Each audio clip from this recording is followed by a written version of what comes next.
When people start thinking about EVs and long journeys, range anxiety comes up. I don't get range anxiety, and here's why. So I've got one of these. It's a Kia e-Niro, and this has a on-paper range of 280 miles, and because I'm a slow driver, in practice that's maybe up to 300 miles in summer and maybe as low as 225 in winter. But lots of people have been making longer journeys in their EVs just recently because it's been fully charged outside, which I couldn't go to. And I couldn't go to it because I was in Northern Ireland. So we made a trip from Bangor in Northern Ireland to just outside York, and 4 adults in the car, the boot absolutely stuffed.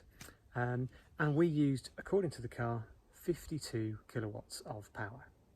Now, the fact that the car reckons we use 52 kilowatt hours to travel our 270 miles means that we didn't need to stop and charge. We did stop and charge because we needed to stop anyway at Southwick Services, so we plugged the car in because, well, we might as well have done. And it all worked. It was all flawless. Thank you, GridServe. There were 2 interesting things for me about the whole journey. Firstly, how easy it was. The fact that we had 4 adults in the car and a boot full of stuff really didn't have much impact on the range, and that's not a surprise when you consider that the car weighs about 1.8 tons. So you add a couple more 100 kilos into it, so what? And now if we're going up lots of hills, we might have had felt that impact, but we weren't and we didn't. So that's one thing. The other thing is that we took a little bit of a detour. Normally we'd go across the A66 down the A1. We didn't, stayed on the M6, and we went to T-Bay Services, partly because we wanted to pay them a visit because they've been on telly, and partly because we wanted to then cut across the Dales and go to Courtyard Dairy, which sells the best cheese. So a little shout out to them.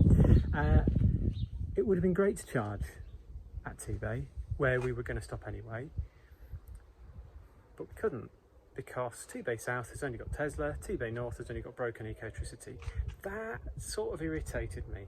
Now, it didn't affect our journey in any way because, well, we didn't need to charge at all. We already stopped and charged a bit. So I'm sort of grumbling about nothing really, but really every service station should have the opportunity to charge. And I know that work's happening, I know that we're getting there and it's going to happen and it'll all be fine, but yeah, not quite where we should be. However, the key thing is that for a family holiday to travel to a fairly far-flung part of the UK, this car was just fine. Also, I just washed this. Why do the birds hate me so much?